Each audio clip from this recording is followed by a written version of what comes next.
Just like me, this game has got so much wasted potential. With the release of Tony Hawk's Pro Skater 3 and 4, I thought, what a perfect time to talk about a completely different skateboarding game. Tony Hawk's is fun. We always knew it was going to be fun. The first two remasters were great.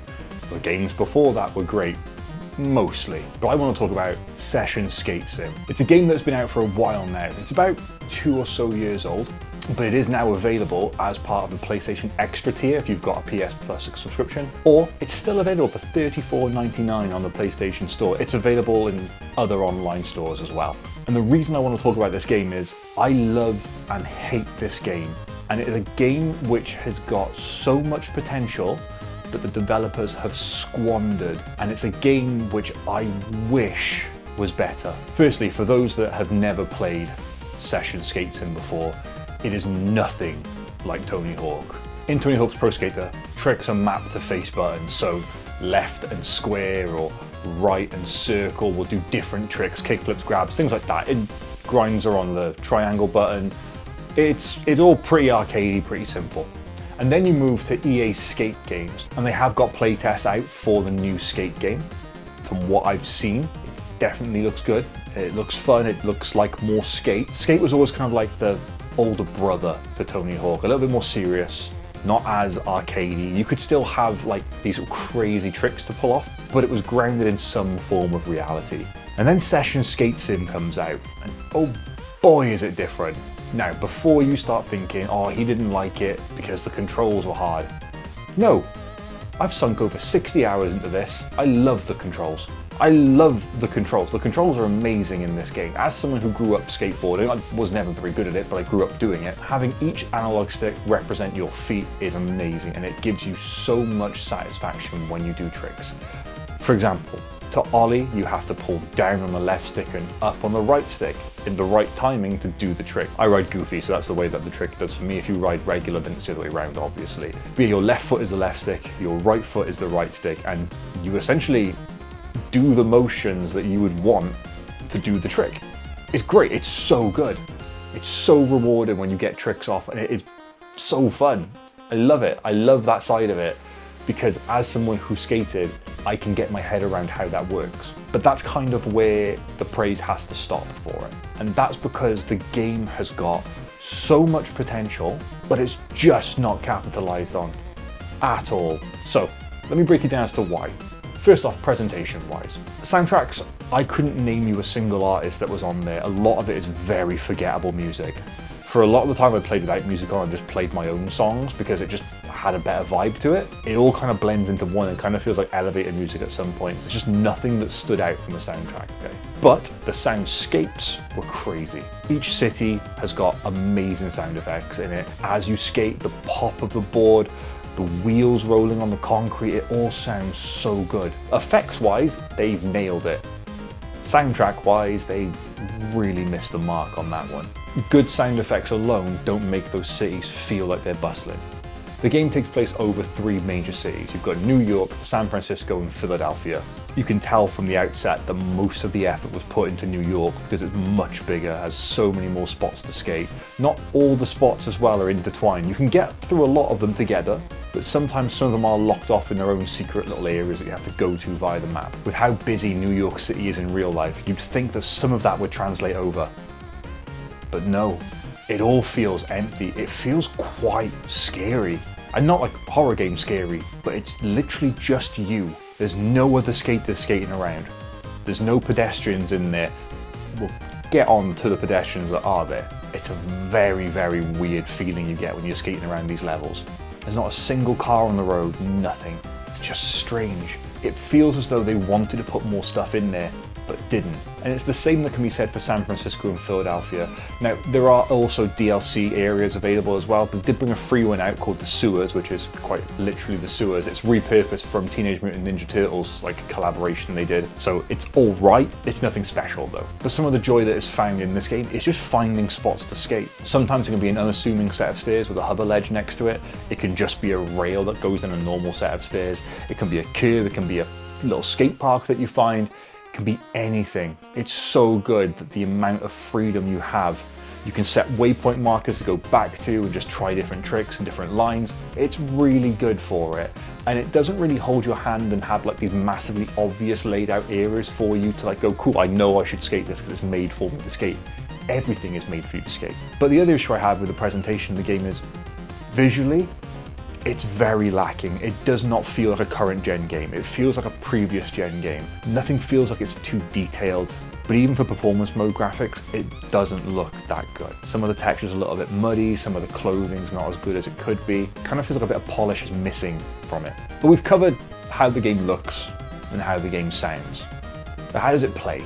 Now, like I said at the start, the control system in this game is really, really strict and really hard to get your head around. And the game does not hold your hand. And it makes no qualms about that. It has no problem telling you that this game will be hard. It's written all over the trick guides that this game is not normal, this game is not easy to pick up. You do have to try, just like skating. And that's where it's fun. When you land an ollie, when you land a kickflip, it feels rewarding. Especially when you start learning how to catch flips early or turn them into dark slides and catch them upside down rails and flip out of it. Knowing how you have to have your feet positioned on the board to land in certain grinds and slides to then flip out at the end of it as well. It's so good, so deep, so fun, but it will kick your butt. I'm not saying it's the Dark Souls of skateboarding games, but you get the picture. It is so warm. And when you've landed a sick trick or a sick line, you've got a replay editor that you can use. If you've played the skate games, you know there's a replay editor, and basically what you're gonna get out of this. There's a lot more freedom you have with this. The videos I've seen online of people skating, it looks incredible. Those guys are out there making like proper pro skate videos. It looks insane. I can't do that. I haven't got the patience. If you have got the patience, you can get a lot out of the video editor. The problem is the game doesn't do a lot to teach you all of this stuff. So you kind of have to figure it out or know what you're talking about with it. And whilst you're out skating these lines, if you can't find anything you want to skate, you can just place your own objects. You can place rails, you can place ramps, you can buy loads of stuff from the skate stores that are dotted around and then add that to your inventory and just press L1 and drop items wherever you want. It's really cool. One of the other cool things that you can do is drop lights. And you might be wondering, well, why do I need lights? There's a day-night cycle in this game.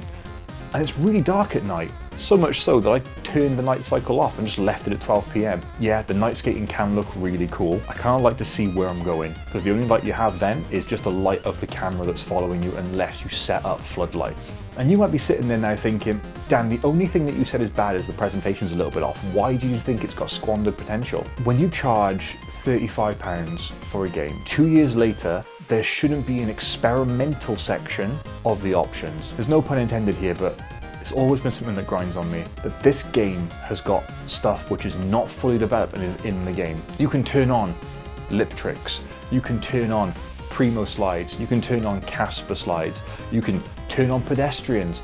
Pedestrians just get in the way. They have no real life or soul. They just walk around in really weird patterns. I don't know what the AI is on that, but it looks really weird, really bad. I'd recommend just leaving it off because they don't do anything. They just get in the way. They don't cheer. They don't really interact with you.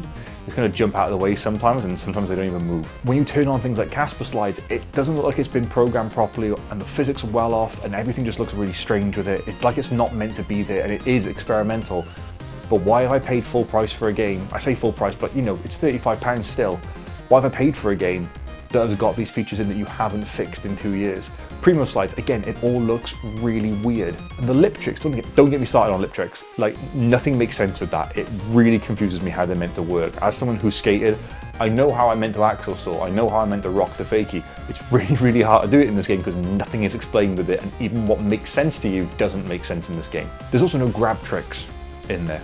You can't grab the board in any way. There's no indies, no melon grabs, no methods, not even a boneless you can do. I know people who don't skate, I've just said a really weird random assortment of words, and I really hope that there's no like Hydra soldiers anywhere who have just been triggered like Bucky was. So as someone who loves skating, I'm realizing there's a whole bunch of tricks I can't do because they're just not in the game. And then you've got the animations as well. So many times the animations look really off, be it you clip through the board or the board clips through objects. When you get off the board and get back on, it's as if there's loads of frames missing. You just appear back on the board. It's a very, very unpolished game. And how it is still in this state, I don't know. And that's what I mean when I say it's got squandered potential, because the way that you control on the board is incredible. The way that you skate and pull off tricks is incredible, but there's so much missing that hasn't been worked on. The developers spent so much more time making extra parks and DLC stuff for it, as opposed to actually putting more content into the skating of the game. It's a really good game that has had so much of its potential wasted. It's really hard to recommend this game now. If you're paying for PlayStation Plus and it's part of that, great, cool, play it. Do not pay for this game. Do not pay full price for it. If you can get it in a sale, great, but do not pay the $34.99 for it. It's not worth that. No game that comes out should have experimental features that aren't improved on. I fully get you wanting to have some sort of beta stuff in there that people can opt into. I get that, but do not make it something you do not fix within 2 years or so, or however long it's been since the game's been released. The game does a really good job of showing you all the tricks. There's so many options that you have in this game to change it as well. You can go through, change the gravity, change the slide speed, change the flip speed, change everything. You can't make it an arcade game, but you can make it a lot different to what it is. And I definitely did that with some of the missions you get, because there are missions to do as well. The single player's got skaters that you find that they give you things to do. There's so much here in this game that could be brilliant, and it just isn't. There just needs to be more polish done to this game. It needs to go back in the oven, give it a bit more time, and it'll come out looking golden brown and be perfect. It could be the best skate game out there, and it is not. And it's so close to being it that it hurts. I love diving back into this game whenever I get a spare 10 minutes, because I can just go and skate a ledge. I'm cool, I've got a bit of time free. I'm gonna go skate this ledge. I'm gonna go skate this rail. I'm gonna skate this set of stairs. Great, I can have fun doing that. I can push myself to try new tricks and things down there. Like, obviously not push myself physically, I'm not gonna jump a 30 set, but you get the point. But with this, yeah, I just wanted more. I just wanted the game that I was playing to be finished. You're probably expecting a really funny outro now, because I know I'm a hilarious person. But instead I want to talk about something a bit more serious. You can see from the video behind me and the shirt that I've got on, I'm trying to raise some awareness about Rise Above Cancer. Now, Rise Above Cancer is a non-profit run by my good friends, Amy and Aaron Hill. Didn't think I was doing this, did you? Those two people mean so much to me, and they have done so much to raise awareness in young people about the risks of cancer and getting checked for any signs that you may feel for it. They're an amazing couple. They do so much good. Recently, there's been a lot of like hardcore and pop punk shows going on, which have been fundraisers to try and raise some money for different charities involved in the whole sort of cancer awareness thing. And from now on, you're going to see a lot more of me talking about this on my channel, because I think it is something which is really important. I think it's something that we all need to be more aware of, and it's something which freaking sucks. Everyone who's watching this has been impacted by cancer in some way. Be that you have it yourself, be it family members have it, friends have it, whatever. It sucks. It really, really sucks. And if I can do anything to help raise some awareness of people out there who are doing what they can to try and help people, then I will. So you're always going to find in the description now links to Rise Above Cancer, different fundraisers that are happening, different events that might be going on as well. I might just put the link tree in there, but I'll figure out what works best for them. The one thing that's happening this year is Amy is trekking across the Sahara for Copperfield. There's gonna be a link in the description to a fundraiser. You haven't got to give anything, but if you do want to, you can. At no point do I want anyone who watches my videos to feel obligated to support anything, but if you do want to give something, then it's going to a good cause. These guys mean a lot to me, and if I can do a little bit to help, I will. I appreciate you checking out this part of the video and sticking around. Cancer can suck it.